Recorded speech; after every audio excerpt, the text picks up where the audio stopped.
Assalamualaikum warahmatullahi wabarakatuh.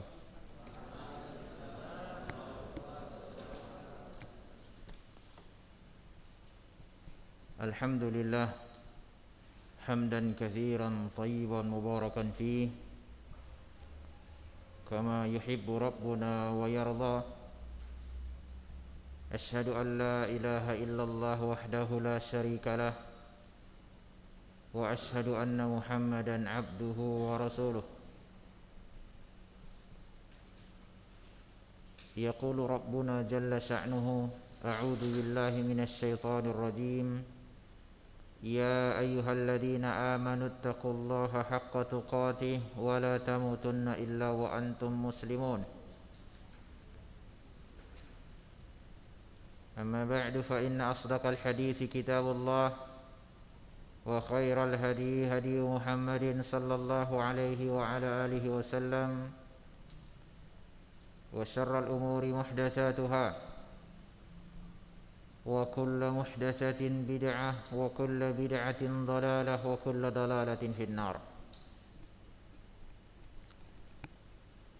Alhamdulillah, kita semuanya bersyukur kepada Rabbul Alamin. Di siang hari ini kita dipertemukan dalam salah satu kajian Islam ilmiah yang berkaitan tentang adab-adab menuntut ilmu di rumah Allah yang dimuliakan ini. Tentunya ini anak kelas berapa nah? Kelas 9 ya. Setahun penuh antum online dan setahun penuh offline. Artinya kelas 7 antum dahulu masuk ulunuha.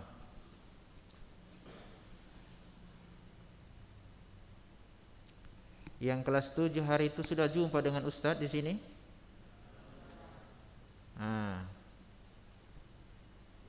Karena ustadz lupa. Waktu kelas 7 sudah ada yang maju ke depan pidato bahasa Arab? Belum?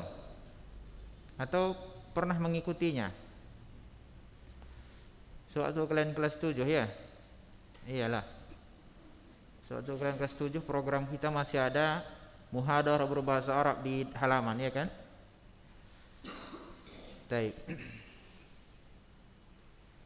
Yang jelas anak-anak ustadz, ini juga kajian ditujukan kepada kakak-kakak kalian, abang-abang kalian di SMA ya. Bagaimana seharusnya adab-adab dalam menuntut ilmu.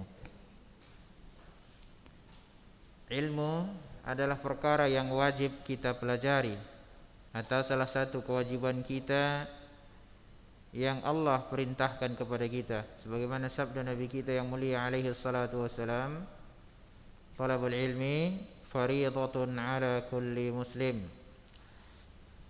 Menuntut ilmu kewajiban atas setiap muslim. Dan ilmu juga ya salah satu sarana kita untuk sampai ke surga Allah Subhanahu wa taala. Dalam sebuah hadis yang sahih, Nabi yang mulia alaihi salatu wasallam bersabda, "Man salaka tariqan yaltamisu fihi ilman, sahhalallahu lahu bihi tariqan ilal jannah." Barang siapa yang meniti satu jalan untuk menuntut ilmu, Allah mudahkan bagi dia jalan menuju surga.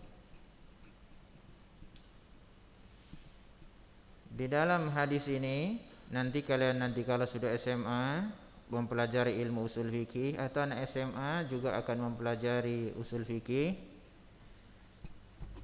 Rasulullah mengatakan man salaka tariqan. Tariqan itu nakirah atau ma'rifah? Nakirah, enggak ada alif dan lamnya kan? Dalam ilmu usul metode seperti ini dikatakan an-nakirah fi siyaqil isbat. Kata tariqan itu nakirah dalam bentuk penetapan. Maka dalam ilmu usul ini memberikan faedah umum. Berarti jalan menuntut ilmu tidak terbatas dengan satu metode saja. Salah satunya duduk di kelas, salah satunya kajian seperti ini, salah satunya melalui sarana medsos dan lain sebagainya. Tidak dibatasi dengan cara tertentu. Paham? Berarti kalau hadis ini menjelaskan tentang keumuman cara menuntut ilmu, maka tahulah kita semua menuntut ilmu itu banyak sekali sarananya. Maka untuk anak-anak ustadz yang di SMP dan SMA adalah suatu aib bagi kita dalam proses menuntut ilmu, di saat sarana menuntut ilmu begitu banyak namun kita tidak mampu mencapainya. Nah, bisa jadi anak-anak kami sudah berusaha menuntut ilmu tersebut, tapi tamat dari SMP, tamat dari SMA, dia melihat dirinya kok enggak ada perkembangan, kok tidak ada sesuatu yang bertambah, sama-sama saja, enggak ada kelebihannya. Dia melihat dirinya kemampuan tidak ada. Maka barangkali di sana bisa kita tarik kesimpulan, bisa jadi adab-adab dalam menuntut ilmu tidak dijalankan, yang akan kita bahas. Paham? Kemudian perhatikan, Ustaz, jangan harap ada yang tidur melamun, jangan, ya. Kemudian jangan antum ya, baik di SMP SMA berpikiran bahwasanya tatkala kalian masuk Ulun Nuha, maka dengan sekolah model kita ini banyak pelajaran agamanya, ada tahfiznya, lalu dalam benak kalian berarti ini nanti akan jadi ustadz, jadi penceramah. Sedangkan saya kan gak ada kecenderungan saya ke arah sana. Seharusnya saya ini sekolah di sekolah umum, atau sekolah yang mapelnya banyak, mapel umumnya misalnya banyak, ya. Atau mungkin berasumsi ini orang tua saya apa enggak salah memasukkan saya ke Ulun Nuha ini, kan begitu? Ini mau kita obati. Perhatikan bahwasanya menuntut ilmu itu bukan untuk menjadi ustadz. Salah, keliru itu. Salah. Antum tatkala studi kemari bukan supaya antum itu nanti tamat baik SMP SMA lalu menjadi dai, bukan itu tujuannya. Tetapi kita menuntut ilmu agar kita bisa beribadah kepada Allah dengan baik dan benar. Dari mana kita tahu sifat salat Nabi? Saya tanya, silahkan dijawab. Dari mana kita mengetahuinya? Dari mana kita mengetahui tata cara salat Rasulullah? Melalui apa? Melalui ilmu. Untuk apa kita diciptakan? Untuk apa kita diciptakan? Beribadah. Mana dalilnya? Mana dalilnya? Wa ma khalaqtul jinna wal insa. Oke. Apa artinya? Oke, bagus.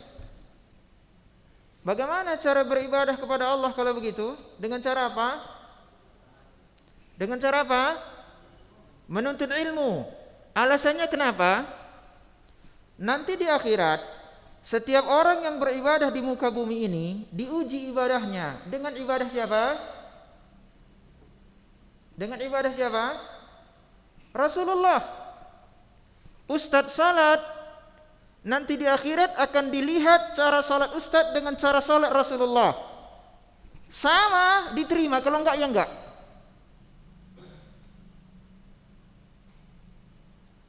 Warga Ulun Nuha salat jamaah setiap hari atau berpuasa dan lain sebagainya.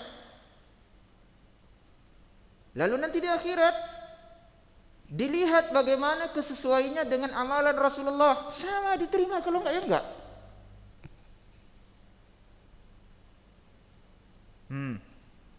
Pertanyaannya adalah bagaimana cara kita agar ibadah kita itu sesuai dengan yang dituntunkan oleh Rasulullah, sehingga nanti di akhirat amalan kita itu diterima. Dengan cara apa? Dengan cara apa? Al-ilm. Jadi bukan antum kemari berpikiran bahwasanya supaya jadi ustadz. Tidak. Dan jangan pula berharap mengatakan ada suatu teori yang mengatakan misalnya kalau dia sudah beribadah akan diterima oleh Allah. Tidak, bahkan didustakan Al-Quran.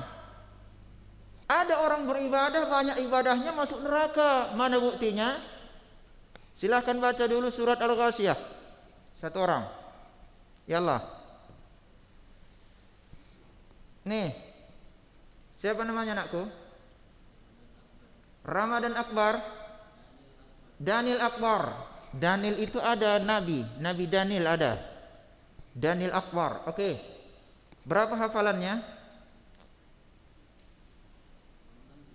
6 juz. Juz 30 hafal? Oke, Al-Ghasyiyah.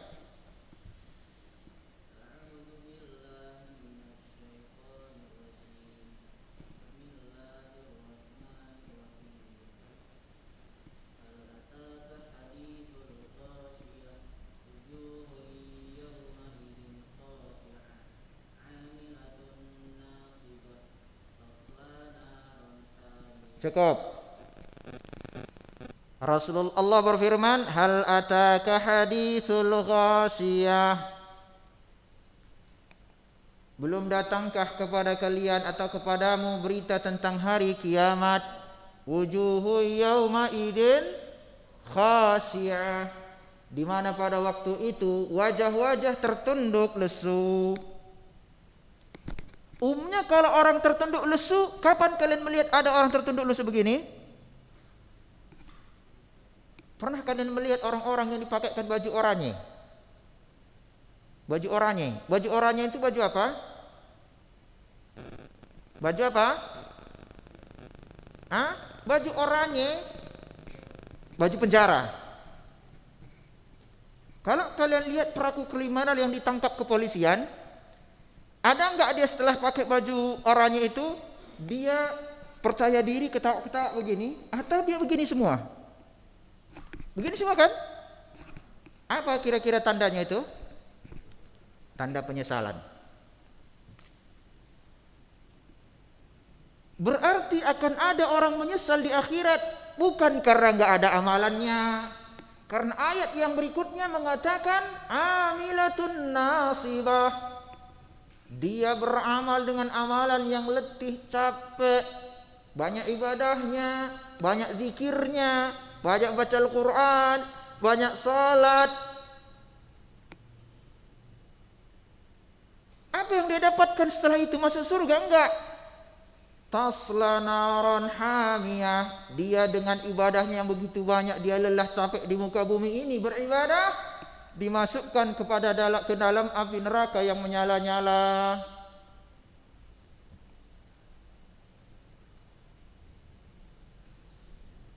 Kenapa dia beribadah begitu banyak? Capek. Berzikir begitu banyak, khusyuk dia dalam masalah itu. Dia hafal Quran, tapi dimasukkan neraka.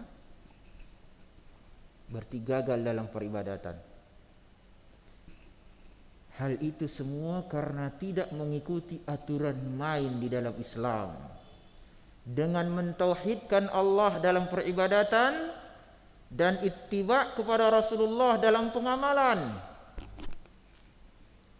Kita beribadah hanya kepada Rabbul Alamin. Konsekuensi dari tauhid uluhiyah, dan kita beribadah sesuai dengan tuntunan Rasulullah sebagai konsekuensi dari syahadat anna Muhammad Rasulullah. Bagaimana caranya?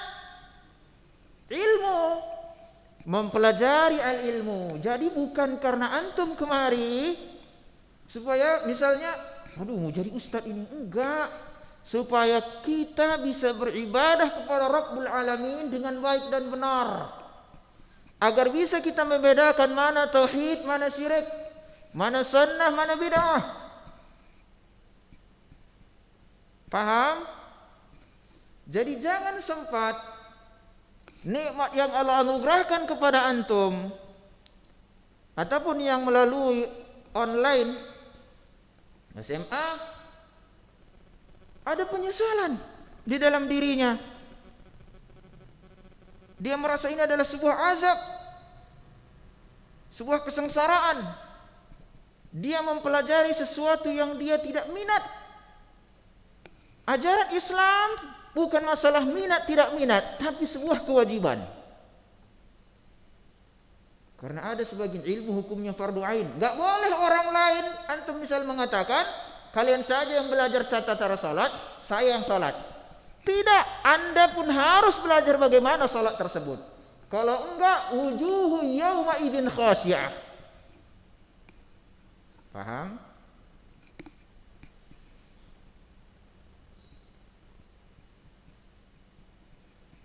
Apa yang kalian cari? Umumnya orang belajar zaman sekarang dia mau ngapain? Untuk apa orang belajar? Dapat pekerjaan kan begitu? Apalagi yang dicari? Harta, betul? Senang gak orang pada zaman sekarang dia punya mobil? Senang. Sepeda motor? Senang meskipun kredit.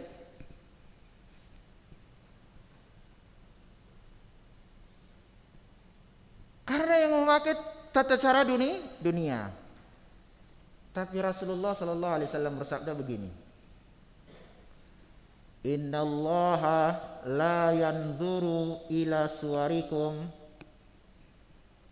wala ila ajsadikum, dalam riwayat yang lain wala ila amwalikum walakin yanzuru ila qulubikum wa a'malikum. Allah tidak melihat sedikit pun kepada paras kalian itu. Enggak pernah dilihat kepada paras. Jangan tertipu kalian dengan artis Korea, calon-calon penghuni neraka itu, kalau mereka tidak masuk Islam. Jangan tertipu kalian dengan orang-orang artis Korea, Jepang, dan lain sebagainya. Allah enggak sedikit pun melihat kepada mereka. Oleh karena itu Allah memuliakan Bilal bin Rabah, seorang budak hitam. Allah memuliakan Atha bin Abi Rabah. Kalau kalian membaca cerita kisah tentang dia itu, Atha bin Abi Rabah, kalau dia duduk bagaikan burung gagak, hitam, rambut keriting. Tapi Harun ar-Rasyid dan putra-putra mahkota tatkala berhaji ke kota Mekah, mereka duduk di majelis Atha bin Abi Rabah, mantan budak. Karena apa Atha bin Abi Rabah diangkat oleh Allah dengan hartanya? No. Al-ilm. Seorang tabi'in. Allah tidak melihat kepada jasad. Aderai. Six pack 6 sini bundel-bundel sini Jangan antum menyibukkan diri misalnya menonton acara Smackdown, Hollywood Hogan, dan lain sebagainya. Dan antum berbangga-bangga di situ. Rasulullah sallallahu alaihi wasallam bersabda, "La ya'ti rajulun yaumal qiyamah saminun 'azimun la yazinu 'indallahi janahal ba'udah." Pada hari kiamat akan datang seorang laki-laki yang tubuhnya kekar, berotot, beratnya sedikit pun beratnya lebih ringan dari sayap lalat. Sayap lalat. Berapa on itu sayap lalat? Enggak ada on ya. Dia datang badannya kekar, aderai. Atau misalnya contoh ya, yang kita lihat supaya nampak mudah memahaminya kan, binaragawan di Indonesia ada namanya aderai. Dicontoh berat, kekar. Rasulullah mengatakan akan datang seorang pada hari kiamat badannya besar, kekar, tetapi timbangannya lebih ringan dari sayap lalat. Karena Allah tidak melihat kepada ukuran badan. Enggak.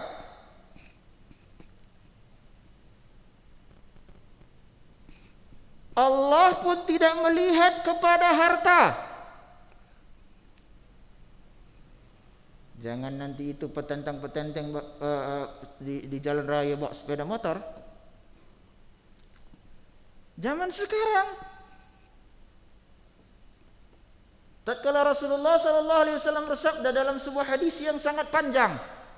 Hadis pertama di Sahih Muslim, hadis kedua di Arba'in Nawawi yang kalian hafal. Bainama nahnu julusun inda Rasulillah sallallahu alaihi wasallam bittala alaina rajulun shadidu wa yadi fi shadidus sawadi sya'ri la yura alaihi atharus safar wa la ya'rifuhu minna ahadun. Hatta jalasa ila Rasulullah sallallahu alaihi wasallam fa asnada rukbatayhi ila rukbatayhi wa wada'a kaffayhi ala fakhidhi fa qala ya Muhammad akhbirni 'anil Islam. Dijelaskan al-Islam, lalu Rasulullah dia mengatakan akhbirni 'anil iman, dijelaskan tentang iman, fa akhbirni 'anil ihsan, an ta'budallaha ka'annaka tara fa in lam takun tara fa innahu yarak, wa akhbirni 'anis sa'ah mal mas'ul anha bi'alam minasa sa'il, fa akhbirni an amaratiha an talidal amatu rabbataha wa antara al-hufata al-urata al-alata ri'asai yatatawaluna fil bunyan. Tanda-tanda hari kiamat. Engkau akan melihat pengembala kambing tanpa alas kaki, tanpa berpakaian, terbuka dadanya, ya. Tapi berlomba-lomba mendirikan bangunan. Beralas kaki, tidak punya alas kaki, bertelanjang dada, gembala kambing, itu sebetulnya adalah kinayah, kiasan untuk yang dinamanya miskin. Tapi bagaimana dia bisa berlomba-lomba membangun bangunan? Yang membangun bangunan itu yang punya harta. Apa praktik modern pada zaman sekarang? Enggak perlu pada zaman sekarang Anda harus kaya dulu untuk bangun rumah itu. Datangi saja bank, dikasih duit. Semiskin-miskinnya orang, dibawanya boroh, nih boroh, berikan saya 100 juta. Datang sebentar bangun rumah. Lalu kita berpikir bahwasanya jadi orang kaya. Enggak. Makanya jangan terkesima dengan rumah besar, bisa jadi utangnya banyak di bank. Jangan antum tersibuk dengan orang pemilik. Saya tidak menunjuk orang. Jangan nanti pola pikir kita itu terprovokasi dengan keadaan di sekitar kita. Orang punya mobil, kita ingin punya mobil. Belum tentu dia mobil belinya kontan, bisa jadi itu utang. Jangan antum terprovokasi dengan teman-teman antum yang mungkin di luaran saya yang tidak ulun nuha, punya sepeda motor yang mar-mar kali di mata antum luar biasa, bisa jadi orang tuanya bayarnya utang di bank, belum lunas.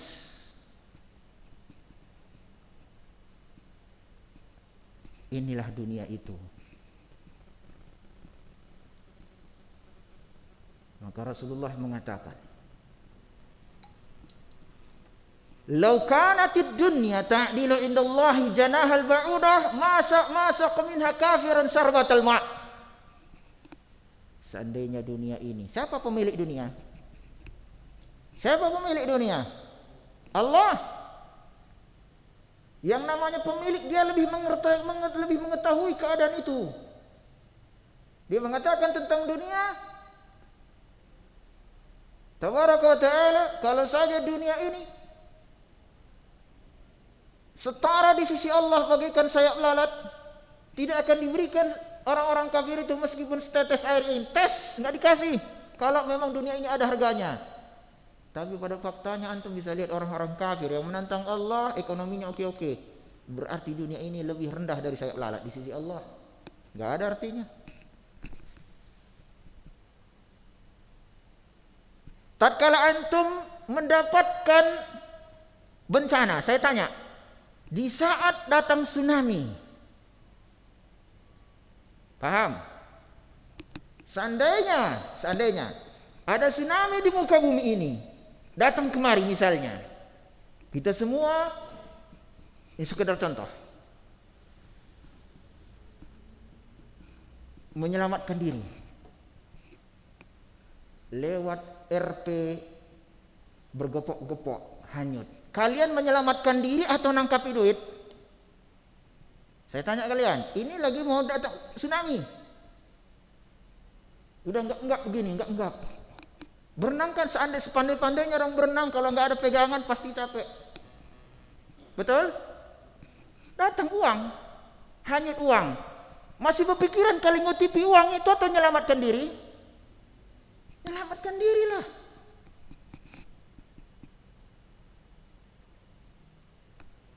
Begitu dunia ini. Saya tanya lagi kalian, mohon maaf misalnya mandi telanjang di kamar mandi, boleh nggak? Boleh. Gempa, runtuh bangunan, masih berpikiran kalian cari baju atau lari dulu? Lari dulu, nanti di luar baru berpikiran mana baju saya.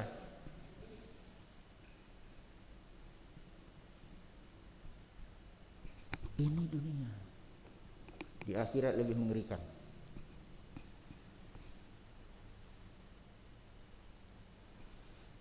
Makanya tadi Allah mengatakan Allah hanya melihat kepada iman dan amal.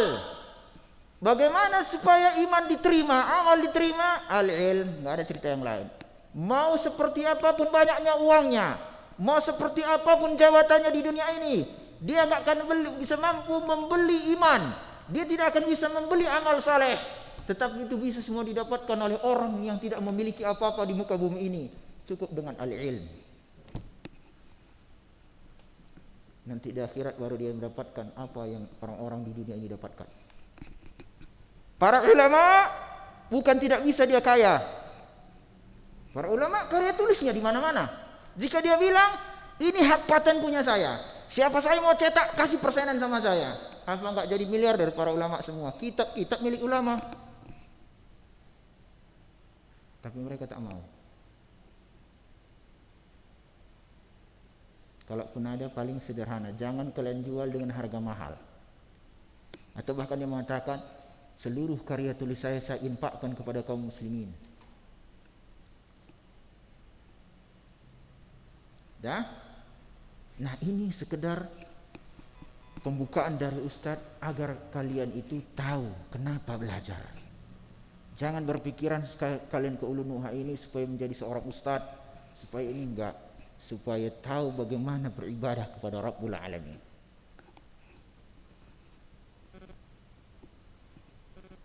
Kalau dunia anakku, kuncinya cuma satu. Dunia ini kuncinya satu. Atau dua lah saya buat. Dunia itu enggak perlu sekolah tinggi-tinggi. Banyak pengusaha enggak tamat SD. Karena cuma dua itu fungsinya. Apa? Untuk menguasainya.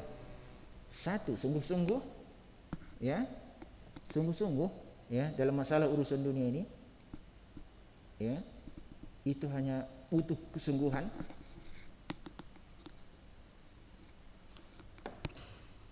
Ya. Kalau untuk urusan dunia kesungguhan. Kemudian tentu jangan malas. Ya kalau udah sungguh berarti enggak malas. Dua ini saja antum pasti bisa kuasai dunia. Bisa mendapatkan apa yang diinginkan. Itu urusan dunia. Kalau urusan akhirat sungguh-sungguh dan jangan malas. Oh enggak bisa, dia harus pakai ilmu. Berapa banyak ahli bidah sungguh-sungguh beribadah. Semangat dia beribadah tapi di akhirat nol, masuk neraka lagi. Surah Al-Wasiyah. Pakai ilmu.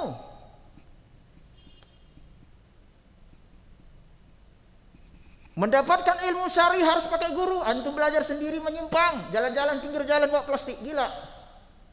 Tapi untuk urusan dunia enggak perlu sekolah tinggi-tinggi, antum pasti tahu. Salah pun enggak ada masalah. Berapa banyak HP muncul baru-baru, HP terbaru, enggak pernah sekolah dia bisa perbaiki. Berapa banyak saya lihat hacker-hacker yang dari Indonesia yang muda-muda itu nggak ada sekolah itu bisa membobol situs-situs luar biasa. Situs-situs negara pun dibobolnya. Dari mana dia itu bisa? Kan memang urusan dunia ini mudah, nggak ada yang susah. Urusan agama pun mudah, tapi dia harus perlu belajar kepada ahlinya. Kalau nggak menyimpang, jadi dosa. Nah, oleh karena itu, yang namanya untuk mendapatkan al-ilmu, dia perlu adab. Bisa jadikan kalian mempelajarinya. Kenapa saya tetap tidak ada rasa di dalam hati saya ini? Misalnya pengingkaran terhadap suatu kemungkaran. Ada kemungkaran kayaknya nggak ada yang berpengaruh dalam diri misalnya. Bisa jadi ilmu itu belum berkah pada diri kita. Bisa jadi nilai antum tinggi di rapot, nilainya tinggi rapot, dalam penerapannya 0.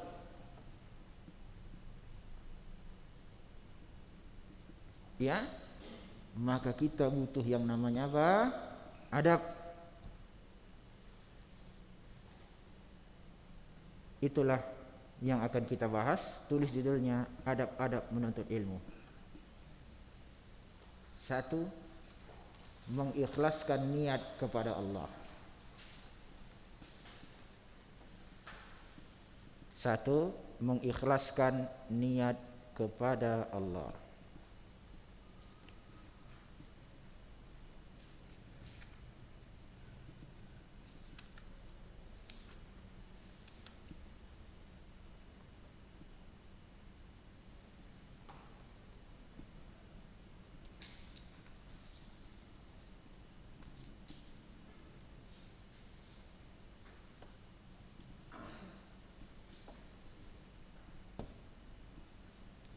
Pertanyaannya adalah begini, Ustadz, mengapa kita harus mengikhlaskan niat dalam menuntut ilmu? Jawabannya, karena menuntut ilmu ibadah atau tidak? Ibadah. Kalau menuntut ilmu ini ibadah, ibadah harus diberikan kepada siapa? Itulah ikhlas. Jawabannya adalah karena menuntut ilmu ibadah, dan ibadah harus diberikan kepada Allah. Makanya antum beribadah, antum menuntut ilmu bukan karena kawan antum menuntut ilmu. Itu karena kawan. Tapi karena Allah. Maka setelah di sini jangan antum berpikiran ini kan orang tua saya yang nyuruh. Berarti belajarnya untuk orang tua, karena takut sama orang tua maka dia belajar. Bukan untuk itu. Pahami, sadar di saat kalian sudah memahaminya dalam masalah seperti ini, sudah paham kalian.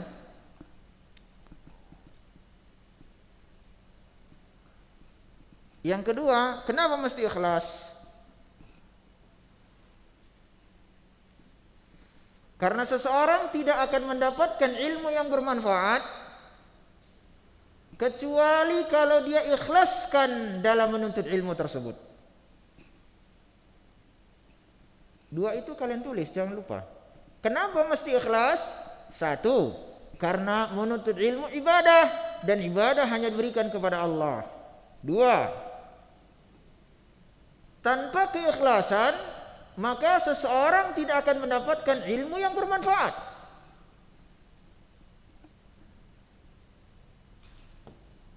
Tanpa keikhlasan, seseorang tidak akan mendapatkan ilmu yang bermanfaat.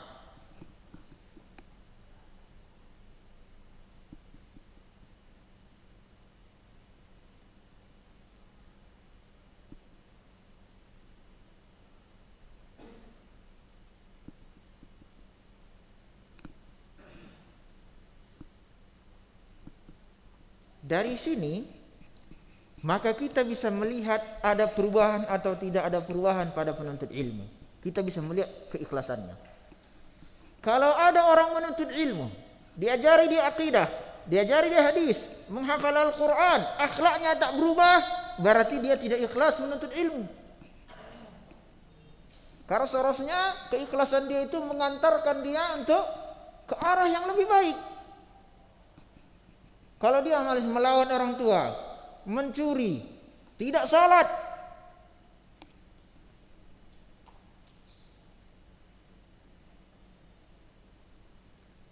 Ya, dan lain sebagainya, berarti memang tidak ikhlas. Mungkin ada pertanyaan begini, itu kan urusan saya Ustaz. Betul, karena masih di dunia. Ya kan? Kalau seandainya ada yang tenggelam, kisah kasih tali, dia tangkap talinya atau tidak? Hah? Udah mau tenggelam nih, orang jatuh ke sumur, kasih tali, dia tangkap talinya atau dia mengatakan begini, udahlah nggak usah kalian tolong aku, nanti aku panjat sendiri dindingnya. Dia bilang ngomong gitu atau ditangkapnya talinya supaya naik ke atas? Tangkapnya talinya. Jatuh ke kandang harimau. Lalu orang bersegera menolongnya. Dia sambut pertolongan itu atau dia malah ngomong, udah tenang aja kalian, biar saya lawan dulu harimaunya, nanti kan saya keluar. Gitu dia ngomong. Gak ada itu.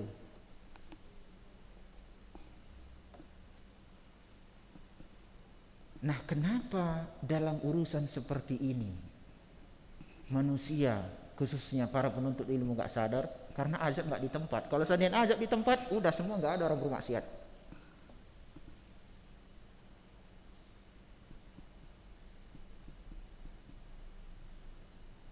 Paham? Nah. Yang kedua, bisa ringkas-ringkas saja. Adab yang kedua, bagi penuntut ilmu, membersihkan hati dari akhlak yang buruk.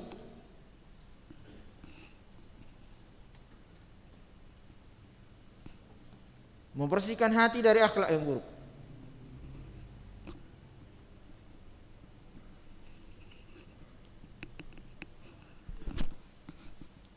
Oke, sebutkan apa akhlak yang buruk. Silakan. Nah, apa akhlak yang buruk? Contohnya. Nah, apa contoh akhlak yang buruk? Hah? Melawan orang tua, terus melawan guru, yang lain mengejek, membuli, menghina, mencuri, berbohong, menyembunyikan sepatu kawannya, ya kan? Menyembunyikan buku kawannya, tidak salat, berbuat kesyirikan yang terbesar, buat bid'ah, agen narkoba, konsumsi narkoba, gelek cimeng, nah itu, cimeng dia simpang sana kan gitu.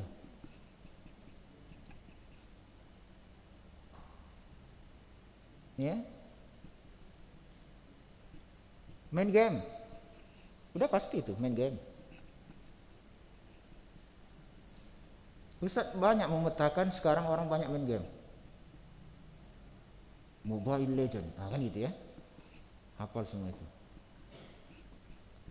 Melalaikan seseorang dari kewajiban.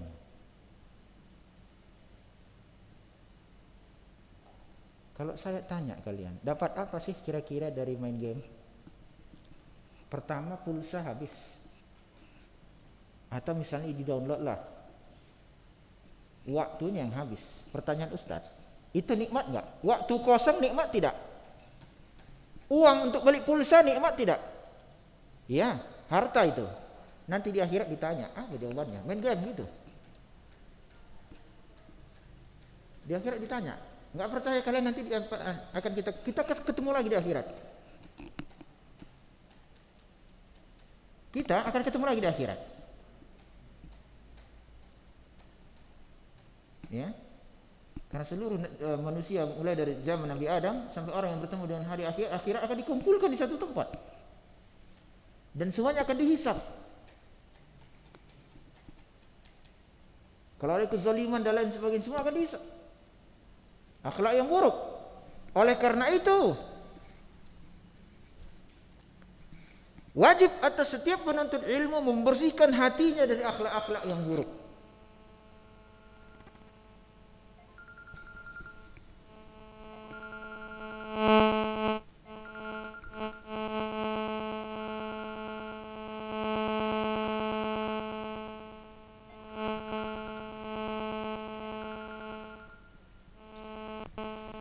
Wajib bagi penuntut ilmu untuk membersihkan hatinya dari akhlak yang buruk.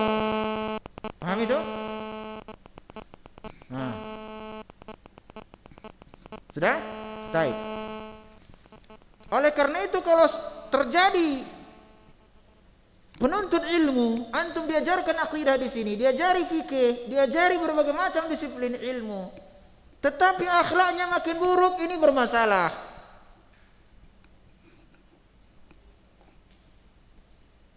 Gambarannya begini.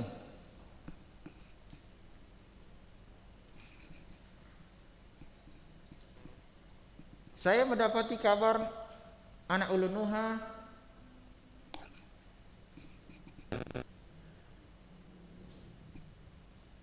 banyak yang menjadi korban HP.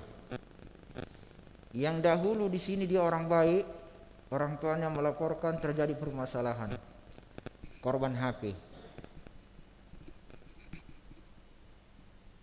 Hari-harinya main game. Oke, pertanyaan saya sebetulnya mudah. HP itu sarana dia.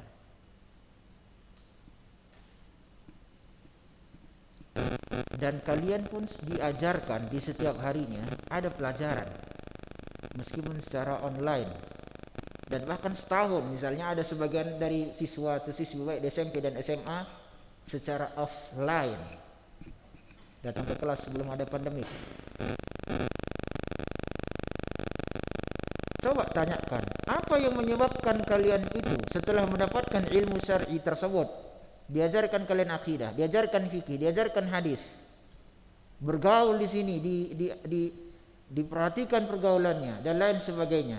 Kemudian kalian rontok, dibuat permainan game, ataupun malah dia misalnya pacaran karena dengan cara seperti ini yang selama ini enggak memegang HP, akhirnya mudah dia mendapatkan nomor sana sini dan sebagainya. Kira-kira apa yang menyebabkan hal itu semua terjadi? Kegagalan antum dalam menerapkan ilmu yang pernah kita sampaikan. Oke. Siapa yang salah? Hidayah memang dari Allah. Hidayah ada dua. Hidayatul irsyad dari guru-guru kalian. Guru tidak akan ditanya pada hari kiamat, kenapa kalian menyimpang? Kenapa? Hidayah sudah disampaikan sama antum. Sudah diajarkan ini tauhid, sudah diajarkan ini fikih. Betul, tinggal satu yang belum dapat, hidayah dari Allah. Karena itu tidak di tangan manusia. Namun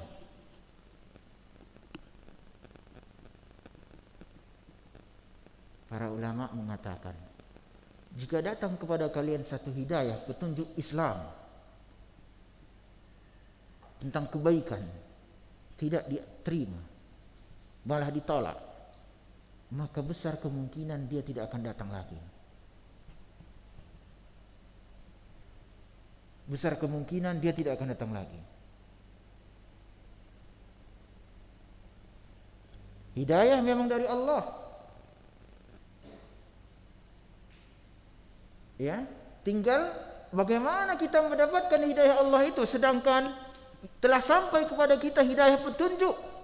Bisa jadi orang mengatakan begini, saya kan nggak tahu ini halal, saya nggak tahu ini haram. Ya wajarlah saya jatuh dalam masalah yang haram. Sekarang kalian sudah tahu halal dan haram, kenapa masih jatuh?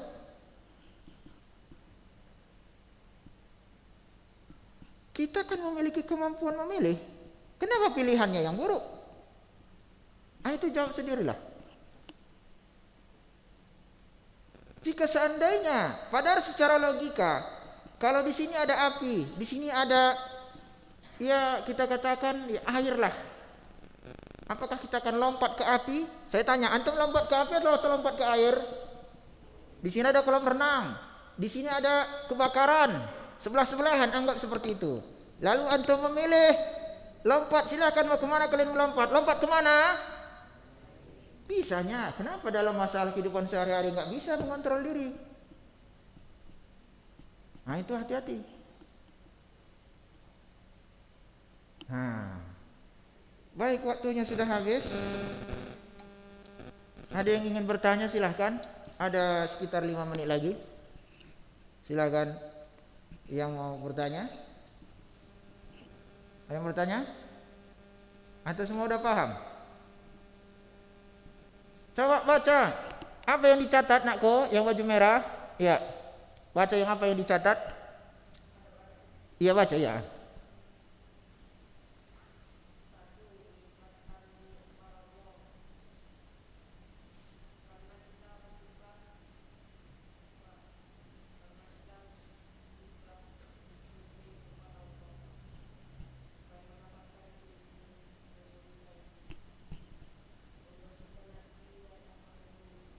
Nah, dua. Nih, apa yang dibaca? Apa yang tertulis yang dapat dari hari ini? Apa? Coba silakan baca.